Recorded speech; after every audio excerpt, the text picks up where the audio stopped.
Welcome back. I'll say back only because I was here last week for the first time, which was lovely. I'm Brian Williams, as I said last week. I've been here at Good Sam since 2017. We moved here from the UK and settled into a home here at Good Sam's almost immediately.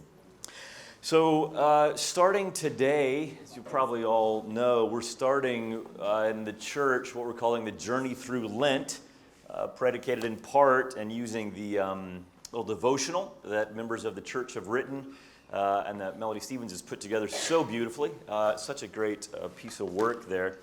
So over the next several weeks during this session, we'll be having conversations about our journey through Lent. We'll invite parishioners up with us, our fellow church members here at Good Sam's, conversing about our experiences of Lent and our readings and the scripture through that week. And so this morning we'll start with Stephanie Rousselle and Whitney Kuniholm, who many people will know. But before we start, I thought I would just try to frame for us our experience of Lent and where Lent comes from in the Christian tradition, and why we do Lent, perhaps, and then I'll invite Whitney and Stephanie up for a little conversation, and then we'll open it up for a conversation, because we do hope that week after week this is a conversation among us as we journey ourselves together through Lent. So, just to get us thinking about Lent, I'm a distance runner. And right now, a slightly out of shape distance runner. I haven't ran a race since September when I ran a trail marathon out in the Allegheny Mountains. And when I started on that race, I was fit and felt good, and all kinds of obstacles, and had to cross rivers and creeks and up mountainsides, and it was a good race. But in the last several months, I've slipped a little bit. I've gotten out of shape. I've stopped running. Usually when I stop running, then I start eating whatever's in sight. And those compound themselves, and so now, just in the last few weeks, I'm like, why am I getting winded walking up these stairs or walking up this hillside? And my clothes are a little tighter than I'm used to them being. And I realized, it's because I haven't really been attending to the daily training that I do when I'm preparing for something.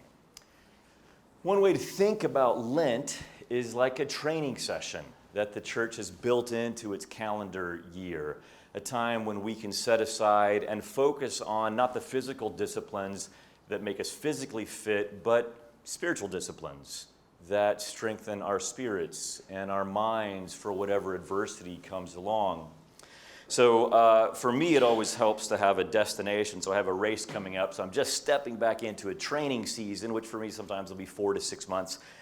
With Lent, we get 40 days, but we get it every year, to kind of recommit ourselves to some of the practices and habits that the church and Christians before us have found beneficial to their own spiritual health. So when we think about the church year, as we know, you'll see up here just where it fits. Just to remind us, our church year, the year for Christians, doesn't start on January 1st, but it starts with Advent, leading up to Christmas, and extending into Epiphany. We've just come through the Christmas season. Sometimes there's a little section here of what we call ordinary time between seasons. Lent, which is what we're heading into right now, leading up, of course, to Easter and Pentecost. And on this little diagram, you'll see the first half of the year is really the story of Jesus. As we meditate on Jesus and we step back in to the progression of his own story. And then the latter half of the year is just what we call ordinary time. Just daily time. It's the time of the church. It's the time when we're not celebrating one of the great feasts, but we are just getting on with being together and worshiping and walking through this long journey. Now, briefly, Lent, as I mentioned, is 40 days. Why 40? Anybody know why 40? And it could have been 60, could have been 80. What? Okay, Jesus was in the desert 40 days. Good. Any other reasons? Do we know 40?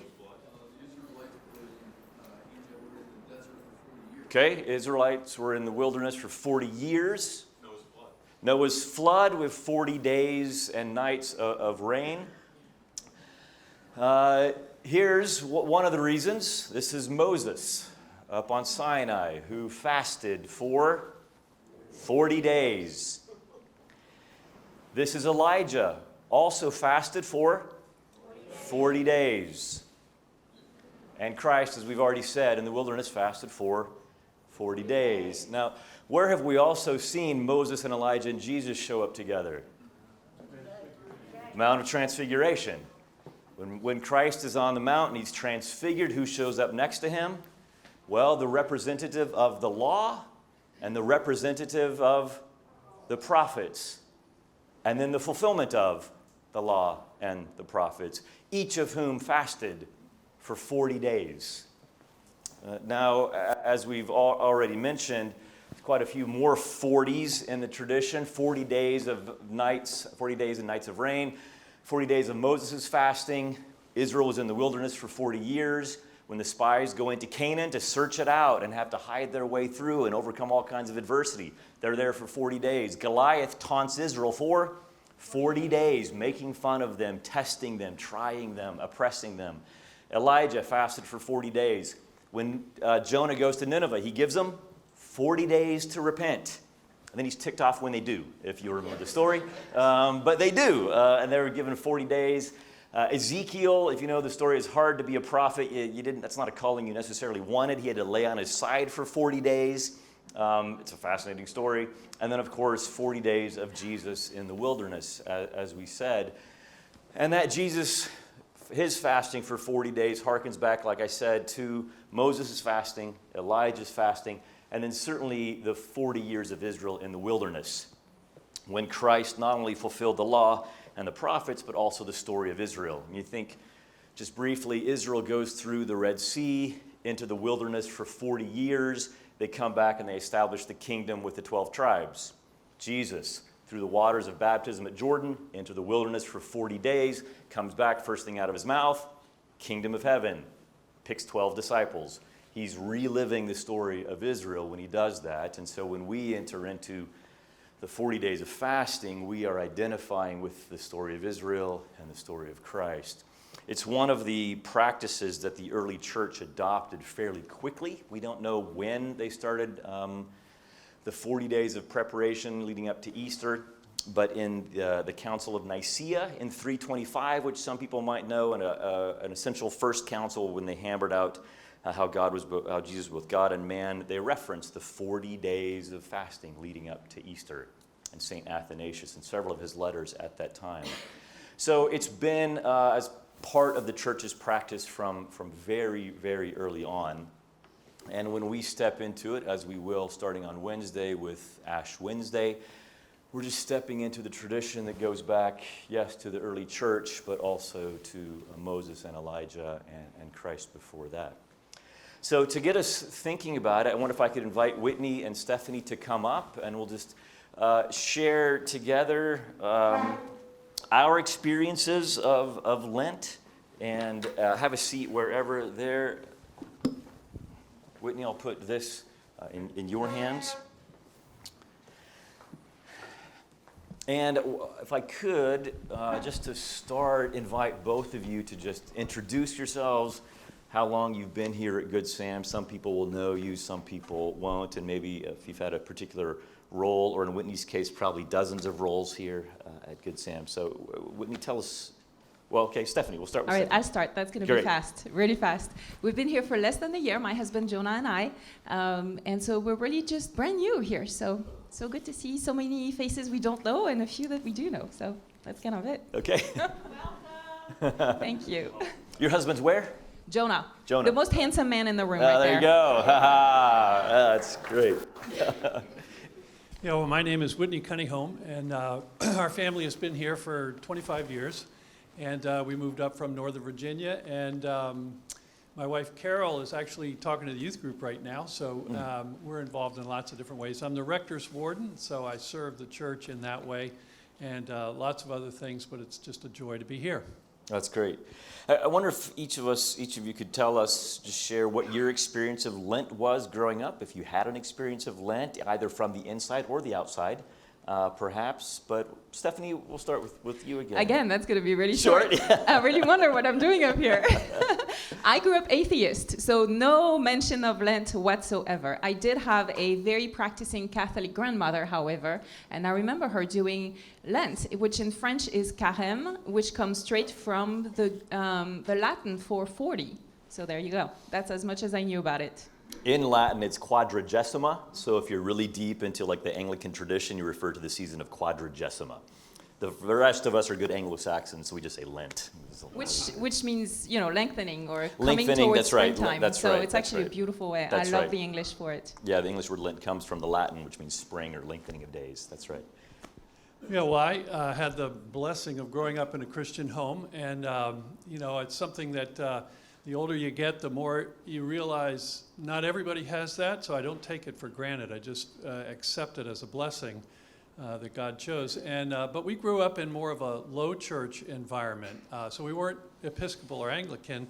We went to a Baptist church when I was in elementary school. We went to a Methodist church when I was in middle school and high school. So Lent was on the radar screen, so we're definitely aware of it, but not a big deal. And so I never had ashes, never, all of those kind of things. That was sort of for the other denominations that, they worked on those things. But there was one thing that we did, put this down. There was one thing that we did when I was growing up that really marked Lent for us. And my mom forced us to do it. And that is on Good Friday. She forced us to go to our rooms. And I had three brothers and a sister. And from 12 o'clock to 3 o'clock on Good Friday, we had to go to our room. I know a lot of people have a similar practice. But that was sort of compressed Lent for us. And it was hard because baseball was a big thing. And we grew up in Maryland, so it was always warm. And I wanted to be outside playing baseball with everybody else, and I couldn't. And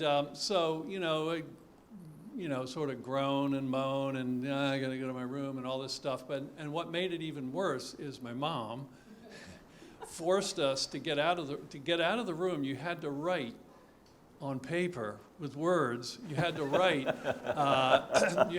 What does Jesus mean to you? Wow. And, every year? This was every year. This. And so, I did it as incompletely as I could possibly do. And at the last 5 minutes before 3, I'd whip something off. Jesus means everything, and I love Jesus. Now let me go out. And that's what it was. Well, here's the interesting thing. She forced that discipline on us year after year. And now I'm 69, and on Good Friday, unless I'm involved in a service, I still go to my room. And now I write a little bit more with a little bit more depth. What does Jesus mean to me?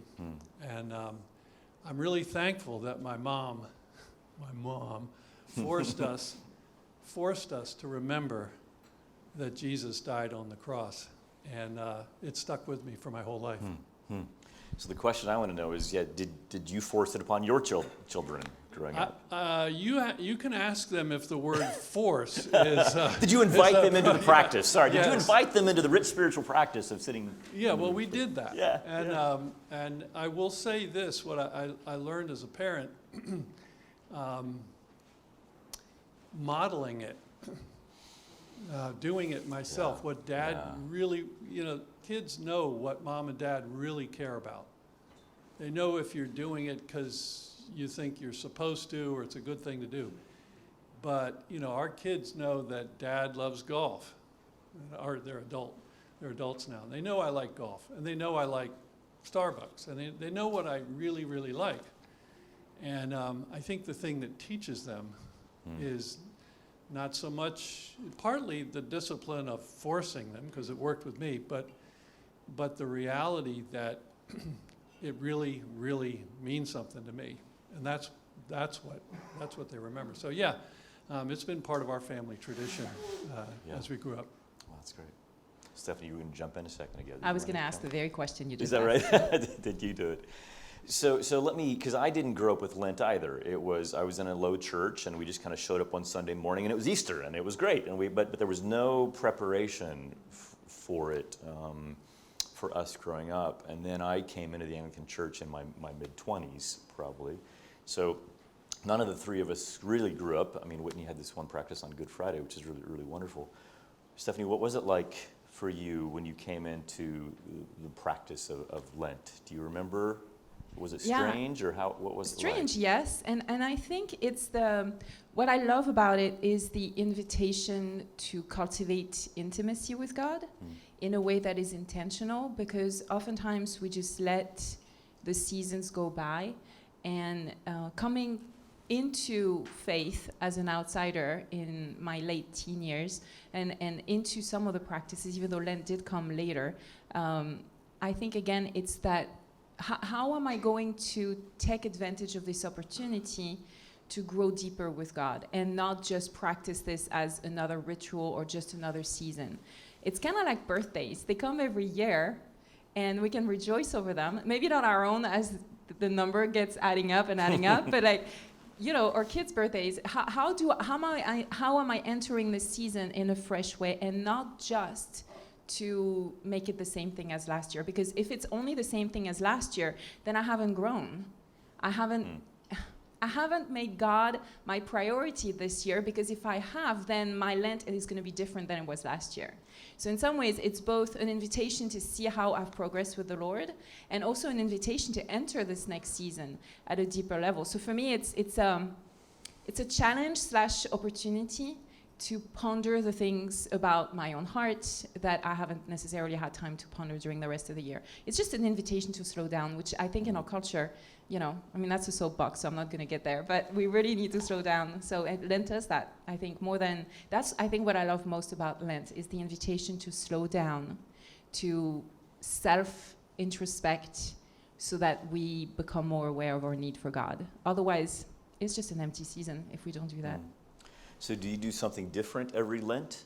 I mean, because you said if I do the same thing as last year, maybe I haven't progressed. Are you reflecting on where you were a year ago? Is that part of your practice? For sure, yes. And that's also something we do at the beginning of the year. So I think that blends itself well into that. I think, you know, it kind of depends where you are, where I am, where we are right now as we are entering this season compared to where we were a year ago. We're not in the same life circumstances. Maybe we've suffered loss, or we have experienced deep joy. You know, you were talking about running the race, and when you were saying how you've had some hills and plateaus, and, you know, you experienced and approached those differently. And I'm assuming the last hill may not be as steep as the first one. No, but it was one of the hardest. That's absolutely right. Because there's the compounded exactly tiredness of all of it. So where are you currently in your race? Because depending where you are, how you're going, how I'm going to approach Lent depends on where I am. Am I at the bottom of a hill and I've been going downhill in a good way and I'm rested and I'm able to tackle something? Or am I just trying to climb up that hill and I'm so tired, I'm not going to experience Lent the same way, and that's okay. So where you are is the stepping point to where the next 40 days can take you. So that's where, like, I don't think the practices should repeat themselves one year to the next, because they depend on where you are in your walk with God, in your life circumstances. Yeah, this is fascinating to me. I hadn't thought about asking this question, but Whitney, I wonder, the idea of doing some, I mean, self-examination is part of the season of Lent for sure. But are there questions we can ask ourselves at the beginning of Lent to, in a way, diagnose? But, you know, when I'm starting a training season, I think, okay, what's my fitness now? I run some, you know, I'll run a 10K and a 1 mile and just see where my times are and figure out what I need to work on. I mean, for both of you, but Whitney, are there diagnostic questions in a way that we should be asking ourselves? I mean, Ash Wednesday starts in 3 days, so we've got 3 days to do a little reflection here. Yeah.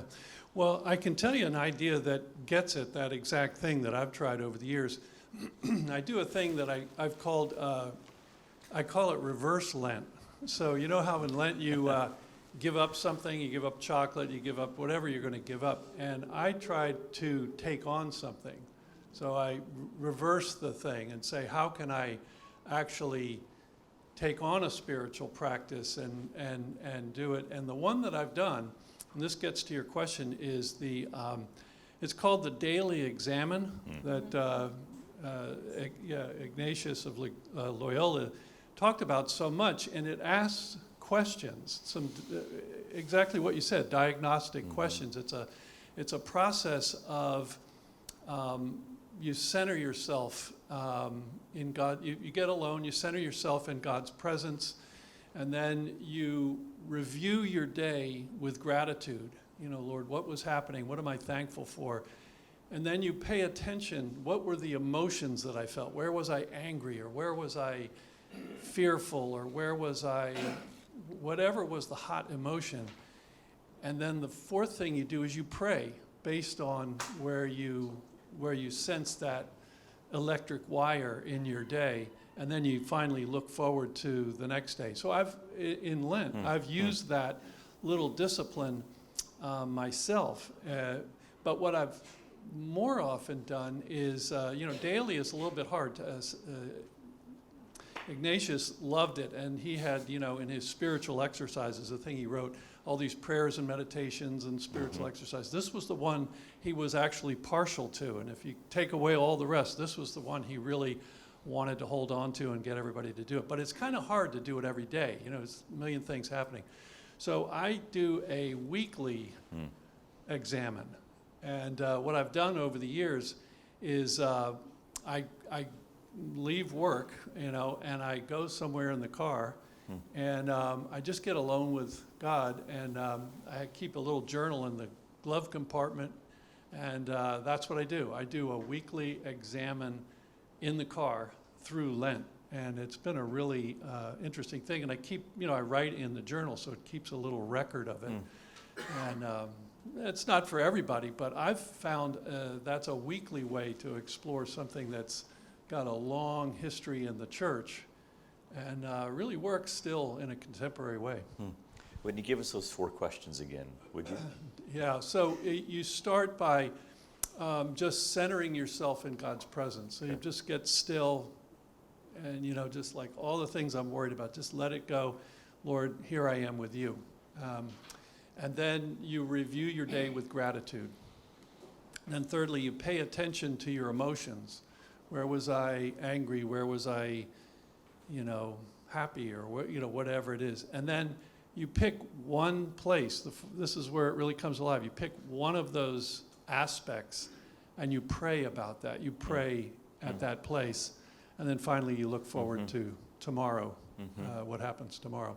And if you go online, you can find lots of variations and contemporary versions of it or whatever, but that's basically it. Yeah, I mean, I know the words consolation and desolation with Ignatian spirituality, the question of, okay, where have I felt consoled, where have I felt desolated? I mean, are you suggesting, and I think so, maybe to connect with Stephanie, this is something we could do at the beginning of Lent for our last year? It'd be interesting to reflect, where have I experienced consolation over the last year? Where have I felt joy? Where have I felt the Lord's presence? Where have I felt strong, if you will, but also desolation in my own spiritual walk, or in tragedies that happen, or difficulties, and being aware of where I'm at, to Stephanie's point, where I'm at in this moment as we go into a season of Lent. Yeah, and to pick up on what you were saying, you talked about giving up chocolate, and to some it is no small sacrifice, but the practice of giving up something, and it is no small sacrifice for me. I love chocolate. I love all things food, but I think the giving up of something, we can so easily begin to think of it, it's a sacrifice. I'm removing something from my life.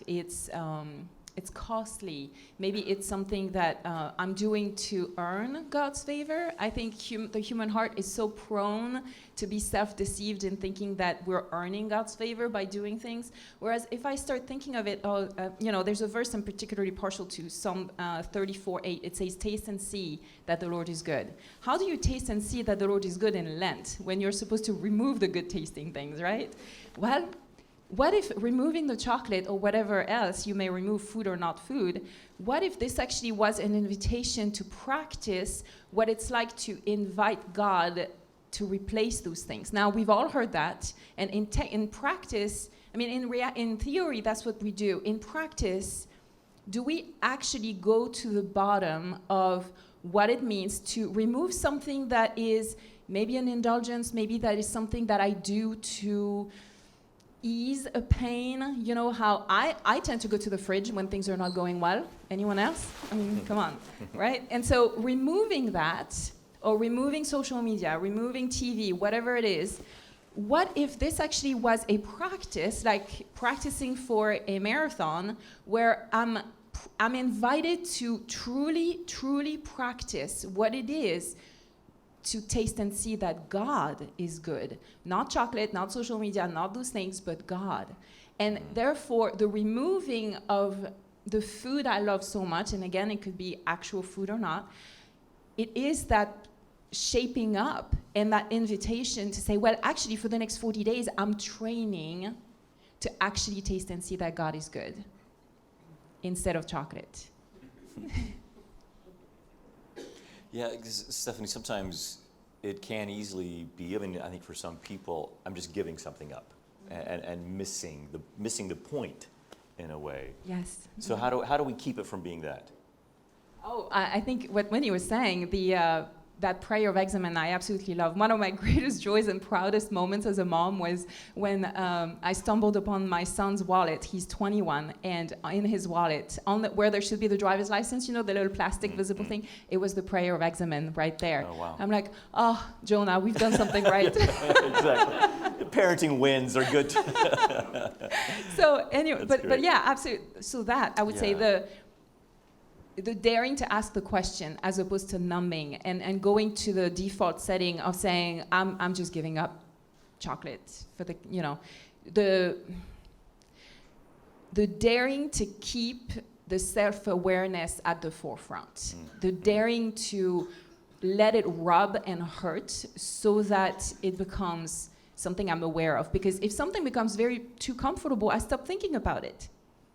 So when it's a little painful, when it pokes me a little bit, it forces me to, it stays in the forefront of my mind. Therefore, it develops my self-awareness, which leads to repentance, because self-awareness is not comfortable, at least in my case. I don't like what I'm seeing when I'm self-aware. But that leads me to repentance, which leads me to the cross, which leads me to Jesus, which is the whole point. So that's what see, giving up chocolate leads you to Jesus, I'm telling you. You know, I can add two little footnotes to that. You know, we're talking about, in my case, a lunchtime Lent, a lunchtime sort of weekly examine. One of the things I do is just don't eat for lunch. So it's like a mini fast, and I can't. It certainly wasn't 40 days, so it doesn't come anywhere close to that. But what it does, like you say, is it gets my attention. It gets my focus.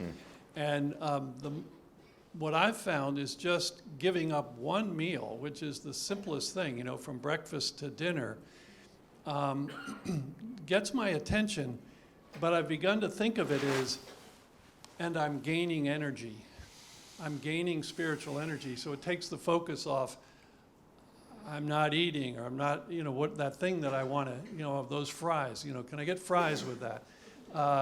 You know, it takes my focus off of that, and I begin to think, Lord, you're giving me spiritual energy. And when I focus on that, it's a lot better. The other thing is, you know, I said I keep a journal, and I keep it in the glove compartment. And, you know, it's like it's a little, you know, like a spiritual compartment there. You know, there's all the junk that's in there. But there's this journal that has a record of Lent past. And it's interesting to go back and see, what was I worried about? What was I struggling to let go 12 months ago, or, you know, whenever. And so that lunchtime fast, I miss lunch all the time because I'm too busy and I just work through it. Yeah. But that's not what you have in mind. No, that doesn't count. Yeah. That doesn't work. Because I have students that want to come see me, and okay, fine, I'll skip. But the idea is, I'm setting aside this time when I might turn to food for sustenance or consolation, and giving that up, and instead orienting myself to God and asking God to console me and comfort me and sustain me. I wonder if there are other practices that people have used over the years during Lent that you'd want to share. things that you've built in, things you have given up, or things you have built in? Because the season of Lent always is it's both of these. It's letting something go and adding something to. This isn't about past Lent. I've been Good Sam's been my church home for 73 years. We came here when I was 6. Wow. Now Wow. I've moved away and come back, and I've moved away and I've come back. So Lent was, I don't look about it as sin that was a real heavy thing. But this year, with what you all have said and what Father Philip said, my birthday is on Valentine's Day. Okay. And he said this is only the second time since 1945 that Lent was on. I was born in 1945. Okay. So I'm thinking, There's a lot coming together on Wednesday for you, isn't there? and I have had a couple years of significant health problems, so that has really slowed me down. So I think I'm getting the message that with Wednesday being my 79th birthday, I'm looking at it as a new birthing in my relationship with Christ. And so I have been thinking and have been re-examining because I've been slowed down. And I always look symbolically at things. So I said, okay, God, all this has happened because you wanted me to slow down and you wanted me to pay attention. So this is just a reinforcement today. Listen, God, you've got my attention. You know, I was born in 45. It's only the second time that Lent, that Ash Wednesday is on Valentine's Day. my birthday. Yeah. I needed to slow down and rethink things. So I'm thinking it's a sign of me rebirthing my and strengthening my relationship That's beautiful. with Christ. Yeah, that's great. Yeah, I like what Stephanie said. It's a season to slow down. Sometimes God is very subtle and sometimes not. I love that. Three. When he hits me with 3 things, sometimes it's only one. You know, when he hits you over the head. Yes. I've learned to pay attention, and I think he's telling me, no, I know he's telling me to pay attention. It's too coincidental. You know, born in 45. My birthday, this is the second time. Yeah, my birthday that's is great. on Ash Wednesday, and I need to get closer and closer to Christ. Yeah, I wonder if it's also an invitation for our church to pay attention. We don't know what God's doing always in our church, but with this devotional, it's also an opportunity for us as His church. I just have a question for Whitney. Yeah. I'm a prolific journalist. What is, I'm going to assume that you stop journaling about your spiritual journal and for your spiritual journey and put that in the glove box. What's the residue? What's the what? What's the residue for you? So what lasts, what sticks? Yes. Well, you know, it's just a marker. You know, it's almost like my own personal spiritual year. You know, we saw that chart. It's part of the thing. What lasts, it's interesting, is there's some emotional and spiritual impressions. So when I start, I would always, for the last maybe 20 years, when I was at Scripture Union, I'd drive over to this little parking lot near St. Gabe's Curve, if you know where that is, off of 422. And there's this little place, and I would park there, and it's so random. And I would, and you know, when I started, there's no leaves on the trees, and I could see St. Gabe's, the church spire there, and it was sort of miserable and cold. And that's where I was. You just sort of spiritually and emotionally. And then as each week goes on, and of course spring comes, it gets warmer and all that stuff. And by the end, I can't see St. Gabe's anymore because it's all green and beautiful and warm. And I have to roll down the thing. So what I remember, what the residue is it's this journey. It's an emotional journey every year where I come out of just slogging along, and I come to the joy of the cross. And the weather does it, and nature does it. And it's funny, what I write, it's like, I think, oh, this is really brilliant, I'm so new thoughts. I go back and read last year, yeah, I'm worried about the same things this year. I can't get over it, But God kind of lifts me out of that, kind of emotionally and spiritually, and that's what sticks. I want that again. Right. Thank you. Other practices. Absolutely. She said that she was an atheist. I have met people that claim they're atheists. And I don't know how did you come about, how old were you, and what brought you in? The question is how I came to faith from atheism. It's a long answer. I'm not sure we have time right now. But I'd be happy to talk with you. We'll invite Stephanie back just for her own, kind of thing. Yeah.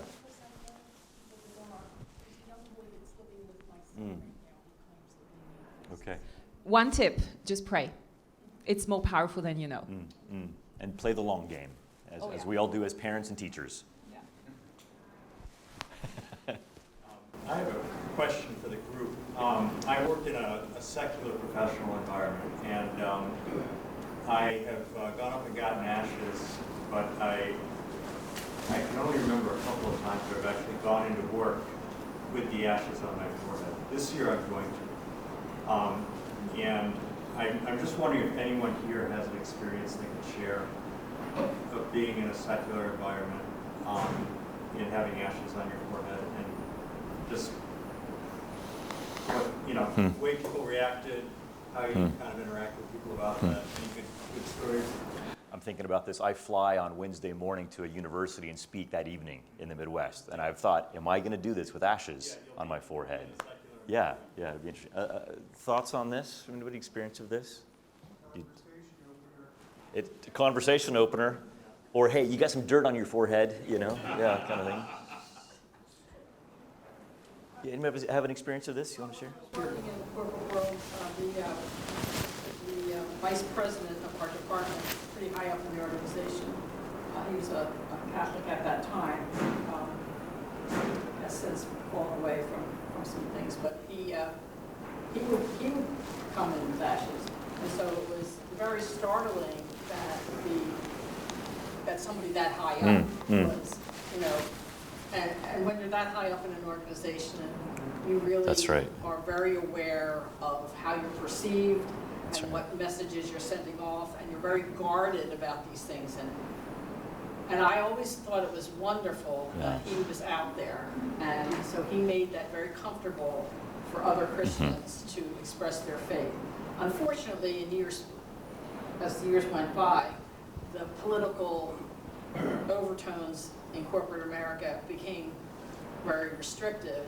And when I had decorated my cube for Christmas, the tree grew, left to go, I had a verse of scripture and a picture of the baby Jesus and everything. And I was reprimanded for that because I was the executive assistant to one of the other vice presidents, and he felt that sent a message to everyone that was restrictive, and how would other people feel, and he even said, well, how would you feel if the Muslims who are in our organization? I said I would feel very happy because that is an expression of faith, and I'm allowed to express my faith. So we're allowed to express our faith. So let's do it. And so ashes is one way of doing it. Let's do it. That's what I said. Yeah, it's an interesting public kind of witness like that, isn't it? Yeah. I was, in my second career, I was in nursing for many years, but then I became a labor negotiator and an HR director. But I did the ashes, and I was in a school environment, and you're not supposed to, But I'm the HR person, so I guess I'm the one that would have to tell them about it. So That's great. Positional power has its place. But, It does. I wore my cross too, and like someone said, it was a conversation opener, and it got to a point that people actually would come in and ask me to pray with them. So, and I have had people walk in when I was praying with somebody who were the higher ups, and they didn't say anything. I guess they didn't want to rock that boat, but I just felt like I'm not going to hide my cross, and I'm certainly not going to hide that I have ashes on and what it means. So I think in some ways it can create space for others too, who see that, and it's a kind of witness to others. I think of times when I've seen, certainly driving through the UK, and I would see, at times of the day, Muslims on the side, prayer mats, pulling their car over and praying. And I thought, I'm not doing that, that's not built into my life. But look at that witness. I mean, it was a powerful witness to see that. I've seen that, a dozen times probably. What I wanted to say was I was raised Catholic, so from the time I was that big, I was very anxious. When I retired, my last career was as a secretary to a vice principal. I would go out at lunchtime and come back with ashes. It was a starter thing. At first, nobody was coming in. The following year, I noticed more and more. That's what I was going to say. Coming in. Yeah. I had students asking me. My son that I spoke with earlier, him and his work, well, he's 44, she's 40.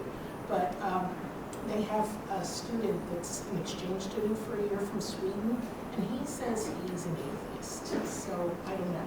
She says, I'm going to church. She invites him every Sunday. They're Catholic. Doesn't have any desire, but that's okay. Yeah. And I balance this with Matthew 6 and 7, where Christ says, practice your spirituality in secret and pray in your closet. So there's that balancing. If I'm doing it to be seen, then I should probably just rub it off and keep it. But if not. So when he was in college, he had a student that was Muslim, and he never went to any of the parties, and he had a prayer mat. And for the 4 years that they were together, he was down every day doing the prayer. Yeah, it's quite a witness. Yeah, and then we'll... Just a very quick response. If somebody makes a comment about ashes on your forehead, you can say you can learn about it coming to Alpha. Yeah, there you go. It's a great conversations partner. So just as we're wrapping up, just a few ways that some people practice Lent. And I love that we're doing this together. One of the great things about being a runner is getting with other runners in about 30 seconds together, and we're sharing our running stories. Then we run together. Why? Well, during training season, sometimes you don't want to get out and run. But if you know there are other people that you're going to meet, and it encourages you. And so doing this Sunday by Sunday is wonderful. I'll say the Eastern Orthodox do their great Lent, their great fast during Lent. And they fast from all dairy, all meat, fish, olive oil, and wine. It's very intense, which is why if you ever get to go to a Pascha service with the Orthodox, after the Pascha service, which is at midnight before Easter, there is an incredible feast at 2 a.m. where everybody is indulging themselves in all the things they've been given up for 40 days. I used to spend a lot of time with the Orthodox, and I would just show up to the Pascha feast, not having done the Lent, and so I was happy to party with them.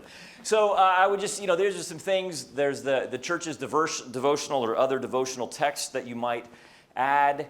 Think about increasing your reading of Scripture. Again, it's always increase. What can I increase? What can I decrease?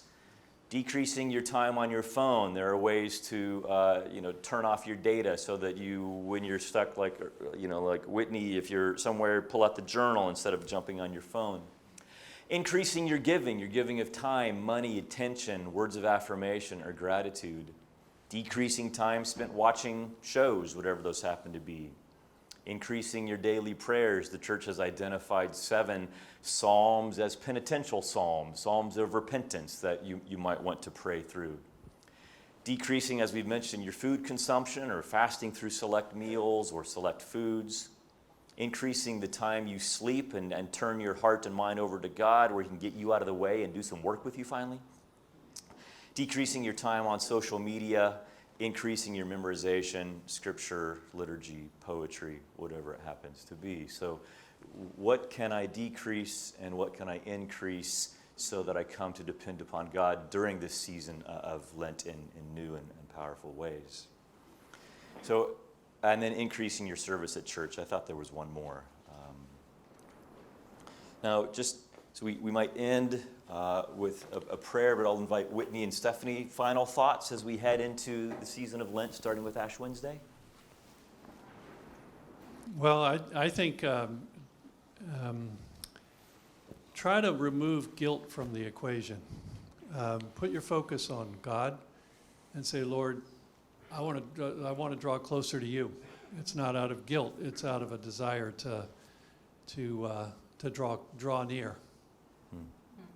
And I would say develop holy expectancy. Expect him to show up and ask him to do so. Oh, that's lovely. That's lovely. I mentioned last Sunday that in the medieval church, they reflected on the three comings of Christ. The first coming of Christ, which we anticipate during Advent, the second coming of Christ, which we are in the season of, and the third coming of Christ, which is the daily coming of Christ into our hearts on a daily basis, and that holy expectancy. That's a lovely phrase. Let me finish just with a prayer that comes from our Ash Wednesday service, and if you're here on Ash Wednesday, you'll hear this prayer, but let me pray this as we conclude our time together. Almighty and everlasting God, you hate nothing you have made, and forgive the sins of all who are penitent. Create and make in us new and contrite hearts, that we, worthily lamenting our sins and acknowledging our wretchedness, may obtain of you, the God of mercy, perfect remission and forgiveness. Through Jesus Christ our Lord, who lives and reigns with you and the Holy Spirit, one God, forever and ever. Amen. Please join me in thanking Whitney and Stephanie. And I think, Stephanie, next week you'll be hosting, and we'll have 2 or 3 more people up here. So great. Thank you, and blessings this week.